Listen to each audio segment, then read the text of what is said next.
Ang manugang kong trilyonaryo. Kabanata 331. Nagkibit-balikat si Andrew Cheng at sinabing, hindi ko alam, ngunit alam kong may nabugbog sa akin noong nakaraan, at binalaan ko siya na kung maglakas loob siyang pumasok muli sa ilog, o maghayganti kay Bikang, mamamatay siya. Mas malala pa. Galit na galit si Mr. Emil Hu at sumigaw, okay Tio Hao, ipaalam sa kanya ang magiging kapalaran ng pakikipaglaban sa pamilya Ho. Alisin siya para sa akin. Si Elder Hao, na nasa gilid, ay tumayo sa sandaling ito, ang kanyang mga mata ay nakamulat, at sa bawat paghinga, siya ay sumugod patungo kay Andrew Cheng na parang isang landslide. Inatake ng matandang Hao, at nang itinaas niya ang kanyang kamay, sumuntok siya, tulad ng tsunami ng kulog, at dumiretso sa dibdib ni Andrew Cheng. Hindi napigilan ni Emil Hu ang pagngisi, sa kanyang mga mata, patay na si Andrew Cheng. Labanan ng iyong sarili, iyon ay, sumayaw sa kamatayan. Nai-imagine pa niya ang imahe ng lalaking ito na nakaluhod sa lupa saglit, umiiyak at nagmamakaawa sa sarili. Tumabi si Boyet Hao at palihim ng inisyan. Hindi niya alam ang tungkol sa lakas ni Elder Hao, ngunit alam niya na ang taong maaaring nasa panig ng patriarch ng pamilya Ho ay dapat na isang walang katulad na master, isang martial arts master. Sa paglalakbay na ito, matagumpay kung nalutas si Bikang at nakapaghiganti, pinatay ang 2 ibon gamit ang isang bato. Ang mga mata ni Marian Yang ay puno ng pag-aalala, habang pinapanood ang matanda na kumikilos laban kay Andrew Cheng, hindi niya napigil ang sumigaw, mag-ingat. Sumimangot si Andrew Cheng, nagtaas ng kamay at sumuntok. Pagsabog. Nagulat ang lahat. Ang ngiti sa mukha ni Emil Hu ay namulaklak na parang petals. Gayunpaman, lampas sa inaasahan ng lahat. Ang matandang Hao ay sinampal ni Andrew Cheng at napaatras ng ilang hakbang bago niya pinatatag ang kanyang anyo. Nang makitang muli si Andrew Cheng, masama rin ang pakiramdam niya. Napaatras siya ng ilang hakbang, pinatatag ang kanyang katawan, at tumayo sa harap ni Marian Yang. Andrew Cheng, okay ka lang? Nag-aalalang tanong ni Marian.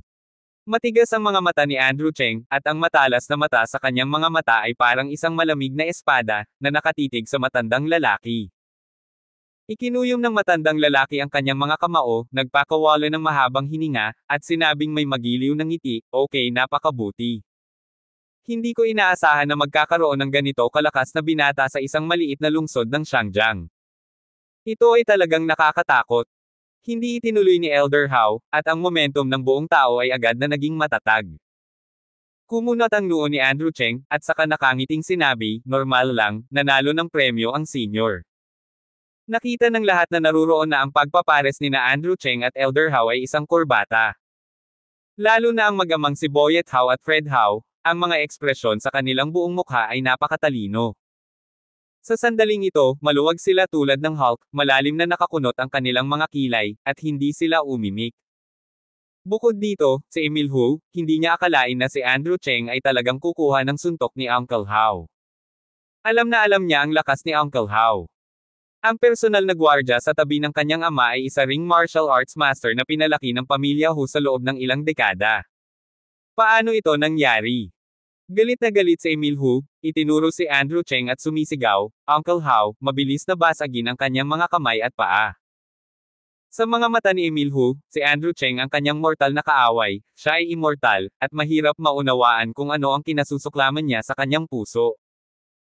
Hindi na gumalaw si Master Hao, ngunit nagsabi ng ilang salita sa tainga ni Emil Hu, Master, ang taong ito ay hindi isang maliit na bagay.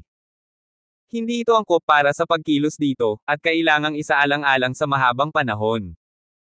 Nang marinig ito ni Emil Hu, lalong nagsalubong ang kanyang mga kilay, ngunit wala siyang magawa. Direktor Yang, sana pag-isipan mo itong mabuti. Bibigyan lang kita ng 3 araw para pag-isipan ito. Pagdating ng panahon, bibisita ulit ako.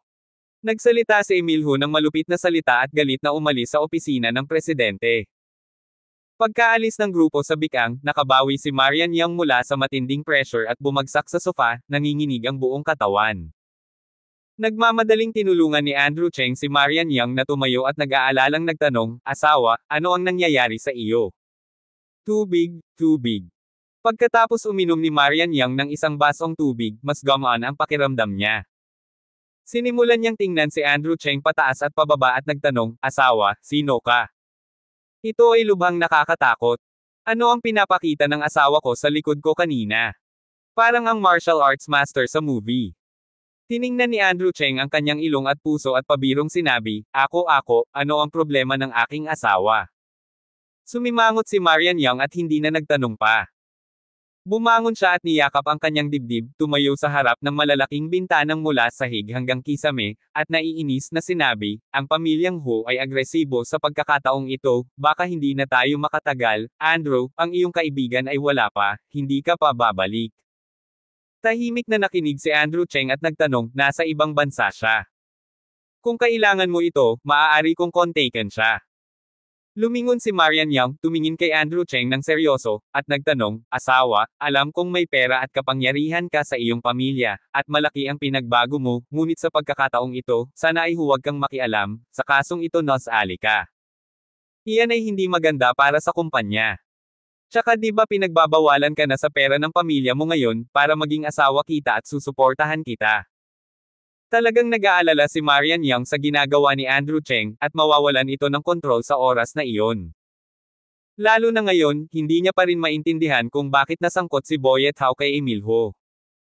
Bukod dito, dumating si Emil Ho sa pagkakataong ito, halatang may personal na layunin. Tinuruan siya ni Andrew Cheng ng leksyon noong nakaraan. Si Emil Ho din ang pinakamatandang young master ng pamilya Ho sa Kyoto. Bakit hindi niya pinuproblema ang asawa hanggang ngayon? Hindi ito makatuwiran. Hindi kaya nakakatakot talaga ang identity ng asawa niya. Talaga bang sabi niya, hindi lang ang young master ng Cheng Group sa Kyoto. Biglang naalala ni Marian Young ang eksenang huling nakita niya sa Genting Villa, ang mga armadong lalaki na dinala ng kanyang pangalawang tiyuhin, at ang nangyari sa Palace 1 kamakailan. Tila ang pamilya ni Andrew Cheng ay hindi kasing simple ng isang maliit na grupo ng pamilya. Sinusuportahan mo ba ako? Nakangiting sabi ni Andrew Cheng, asawa, huwag kang mag-alala, kung talagang hindi ito gumagana, maaari mong sabihin sa akin na ang aking kaibigan ay dapat tumulong. Napaka-cute ng asawa ko. Sa pagsasalita tungkol dito, tumango si Marian Young at sinabing, okay, naiintindihan ko, mauna ka na. Sinulyapan ni Andrew Cheng ang mayabang na likod ni Marian Young, mukhang walang magawa, umalis siya sa opisina ng chairman at bumalik sa marketing department na may malalim na iniisip. Si Marian Young ay isang malakas na babae, at mayroon siyang sariling pagmamataas sa kanyang mga buto, at ayaw niyang umasa sa kanyang sarili para sa lahat.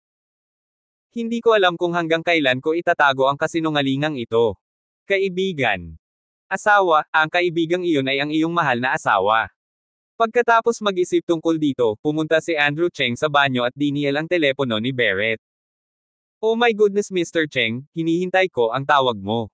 Sa kabilang dulo ng telepono, napakainit at madamdamin pa rin ang boses ni Barrett. Hold ba?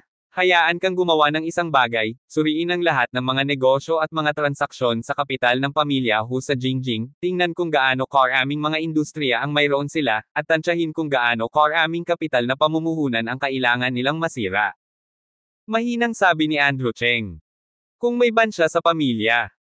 Walang suporta at puro paghihigpit lang ito mula sa ibang panig ng pamilya Cheng, at magagawa lang ni Andrew Cheng ang mga bagay na ito sa pamamagitan ni Mr. Barrett. Okay, Mr. Cheng? Ako na ang bahala dito.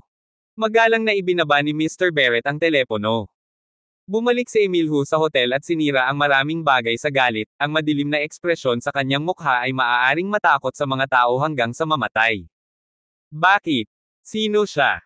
Master, ang taong ito ay kailangang imbestigahan ng pamilya. Hindi mahina ang lakas. Siya ay napakabata at malakas. Malaking posibilidad na anak siya ng isang tagong pamilya sa Kyoto na lumabas para maranasan ito. Tahimik na tumayo si Elder Howe sa isang tabi, pinapanood ang galit na anyo ni Emil Hu, nang walang kaunting pagbabago sa emosyon. Maharlikang pamilya. Aling pamilya ito, hanapin mo siya. Nagmamadali si Emil Hu. Pagkatapos, nagdial siya sa telepono at sinabi sa madilim na tono, Red Fang, humanap ka para sa akin ng mga eksperto, at magpadala ka agad ng ilang mga asasin. Matapos ibaba ang telepono, ang orihinal na masamang mukha ni Emil Hu ay naging malungkot sa sandaling ito, at sinabi niya ng may malamig na ngiti, hindi ako naniniwala, na ako, si Emil Hu, ay hindi makakapatay sa iyo. Si Marian Young ang kanyang pinagbawalan, at nang maisip niya ang pag-iibigan nila ni Andrew Cheng, nagkaroon siya ng gana na mabaliw. Si Marian Young ay para sa kanya lamang. Kinailangan niyang makuha ito gamit ang sarili niyang mga kamay. Umiling ang matandang Hao at hindi napigilan ang mga susunod na kilos ni Emil Ho. Alam niya ang ugali ng pangalawang Young Master ng pamilya Ho, at walang makakapigil sa kanya. Natapos na ang pakikitungo ni Marian Young sa kumpanya at aalis na sana siya sa kumpanya, ngunit nakasalubong niya si Andrew Cheng na matagal nang naghihintay sa gate. Asawa, bakit ka nandito? Hindi ka ba nagpunta sa ospital? Uy! Ngumiti si Andrew Cheng nang may papuri at sinabing, asawa, hinihintay kita. Actually, may gusto akong sabihin sa'yo. Kumaibot ang mga sulok ng bibig ni Marian, puno siya ng pagkadyosa, niyakap ang kanyang dibdib at hinawakan ang braso ni Andrew Cheng at sinabing, Tere na, mag-usap tayo habang naglalakad. Napakamot si Andrew Cheng sa likod ng kanyang ulo, ngumiti ng alanganin at sinabing, sabi ko, kung matutulungan kitang lutesin ang krisis sa pamilya Ho, naniniwala ka ba? Tinaas ni Marian Young ang kanyang kilay at nakangiting sinabi, okay, naiintindihan ko, salamat sa mabuting asawa, ngunit sa pagkakataong ito, ako na ang magsosolve nito. Pagkatapos ng lahat, binuksan ni Marian Young ang pinto ng kotse at naghanda para sumakay sa kotse. Alam niyang inaaliw ni Andrew Cheng ang kanyang sarili, alam niya ang mga gawain ng kumpanya, at alam niya kung sino pa ang makakatulong sa kanya. Walang magawa si Andrew Cheng. Tila hindi naniwala si Marian Young at akmang hahakbang pasulong para pigilan siya. Gayunpaman, sa sandaling ito, isang biglaang mutation ang naganap. Isang mabilis na paparating na komersyal na sasakyan ang biglang nagpreno at huminto sa likod ni Marian Young, direktang hamarang sa paningin ni Andrew Cheng. Ah! Bitawan mo ako, please. Napasigaw si Marian Young habang siya ay pilit at puwersahan na kinakaladkad sa isang commercial van ng tatlong nakamaskara na lalaking nakasuot ng itim na suit. Kabanata 332. Sumara ang pinto ng commercial vehicle, at mabilis itong umalis. Nang makita ni Andrew Cheng ang itim na sasakyang pangnegosyo, napagtanto na niya na hindi ito maganda, ngunit sa oras na ito, sila ni Marian Young ay pinaghiwalay ng 5 o 6 na metro. At dahil sa commercial vehicle, hindi niya alam kung ano ang nangyayari sa kabilang kalsada. Andrew Cheng, iligtas mo ako. Malakas na sumigaw si Marian Young sa huling sandali nang siya ay kinaladkad papunta sa isang komersyal na sasakyan. Alam niya na si Andrew Cheng lang ang makakapagligtas sa kanya. Si Andrew Cheng ang kanyang pinakapinagkakatiwalaang tao sa ngayon, at ang lalaking makapagbibigay sa kanya ng pinakamatinding katiwasayan. Si Andrew Cheng ay sumabog na may puot sa magkabilang mata, hindi niya inaasahan na may maglalakas loob na gumawa ng ganoong katapangan na krimen sa sikat ng araw. Hindi man lang siya nagkaroon ng oras para mag-isip, nakatingin sa sasakyang pangnegosyo na mabilis na tumakas, mabilis na lumabas, at pagkatapos ay naabutan ang sprint na 100 metro. Gayunpaman, hindi malayong humabol si Andrew Cheng. Ilang motorsiklong sumusugod sa likod ang bumangga sa kanya. Ito ay eksakto ang bilis ng pagpatay. Hindi banggitin ang 120 milya. Mabilis na gamulong patagilid si Andrew Cheng nang hindi tumitingin dito, sinisipa ang isang paa sa gilid. Boom! Ang isa sa mga motorsiklo ay sinipa ni Andrew Cheng, nawala ng balanse, diretsyong nahulog sa lupa, at pagkatapos ay nagtaksi palabas. Ang nakamaskara na mamamatay sa itim na sportswear sa kotse ay nagpagulong din ng 12 takong ng sunod-sunod, nahulog sa lupa na puno ng dugo, at hindi na makabangon muli. Puff! Ang ingay ng pag-ihip ng hangin. Ang mamamatay tao sa kabilang motorsiklo ay naglabas ng mahabang punyal mula sa kanyang baywang, sumugod ng napakabilis, iwinagayway ang kutsilyo pababa, at gustong putulin si Andrew Cheng sa kalye. Gayunpaman, nang itaas ni Andrew Cheng ang kanyang kamay, isang ledrilyo ang lumipad palabas, na tumama sa ulo ng rider.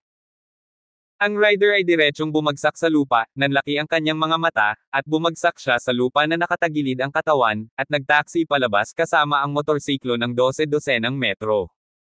Nahimatay. Galit na galit si Andrew Cheng kaya napatingin siya sa malayong itim na business car at tinitigan ang huling sakay na bumunot ng baril sa kanyang mga braso sa kabilang side. Boom! Hinailan ng rider ang gatilyo, pumutok ang busol, at isang gintong bala ang lumipad palabas sa baril, diretso sa dibdib ni Andrew Cheng.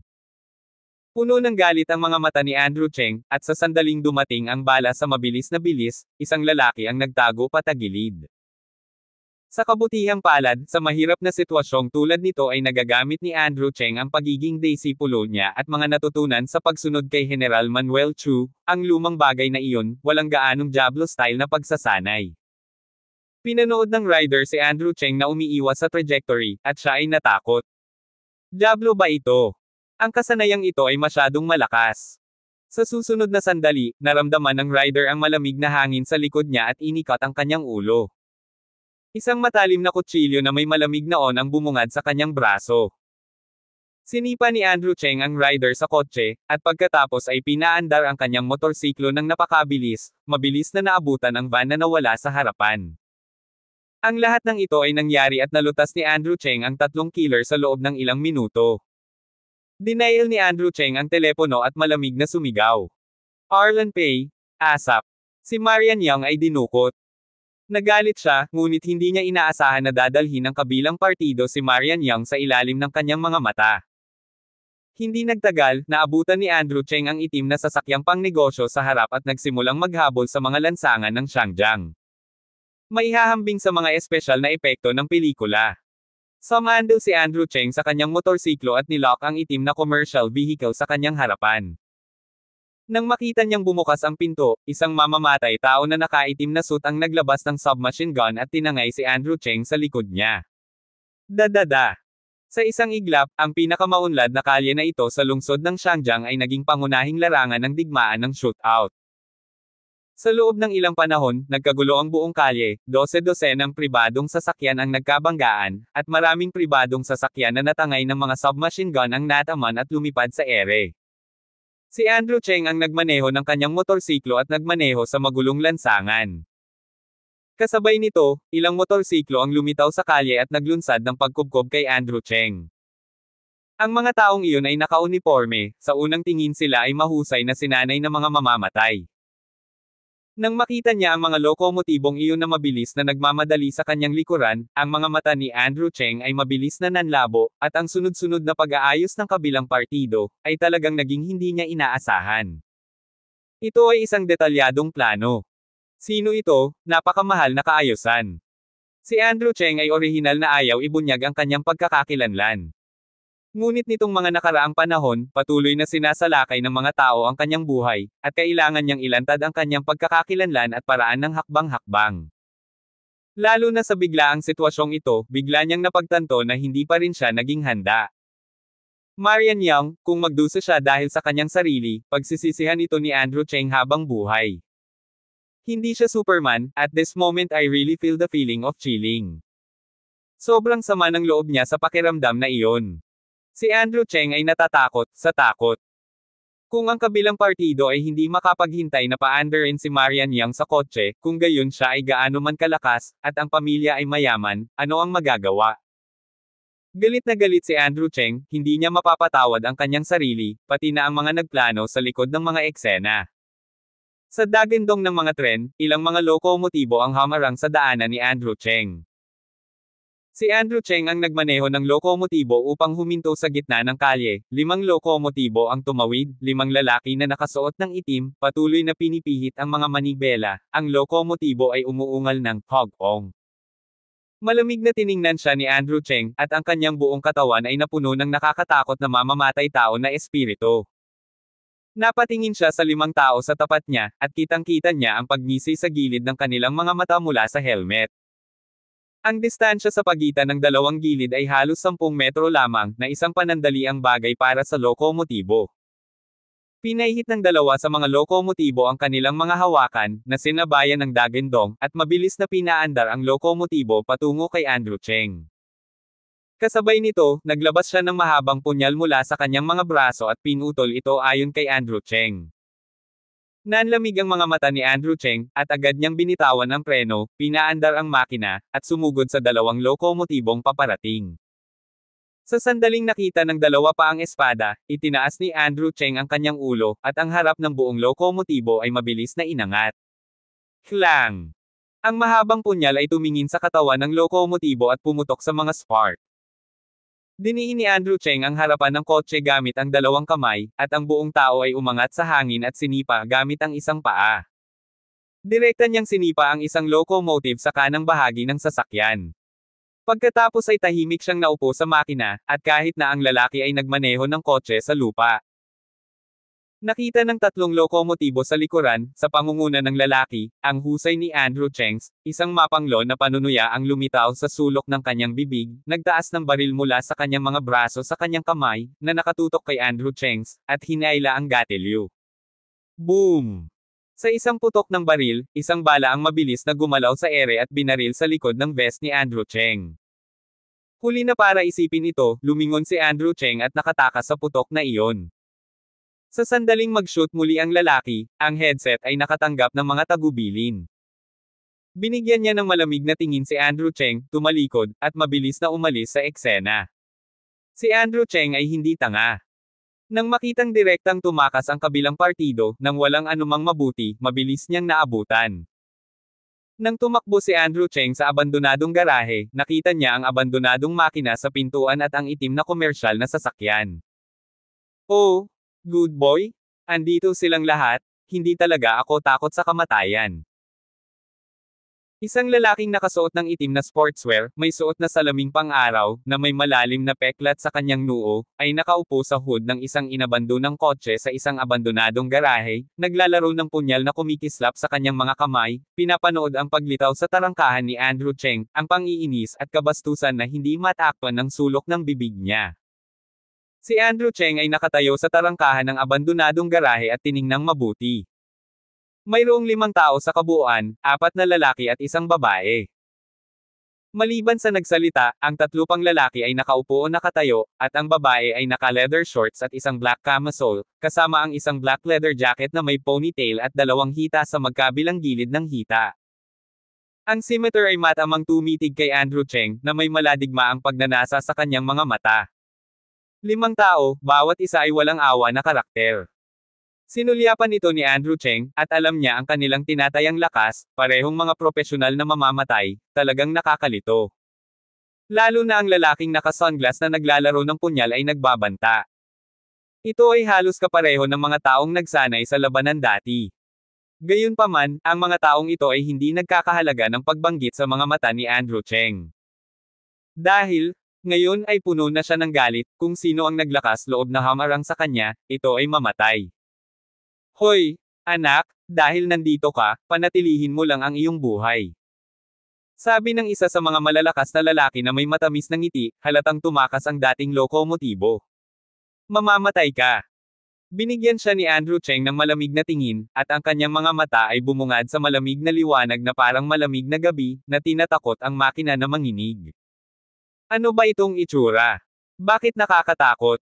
Sa unang pagkakataon na nakakita ang locomotive ng ganoong nakakatakot na hitsura, para itong demonyong hari ng Nine Nether Hell, na naging dahilan upang siya ay agad na nadismaya. Ang yabang. Humahanap ka talaga ng kamatayan. Nagising sa isang iglap ang locomotive, pagkatapos ay sumugod sa 3 hakbang, pinisil ang kanyang matigas na kamao, at hinampas sa mukha ni Andrew Cheng.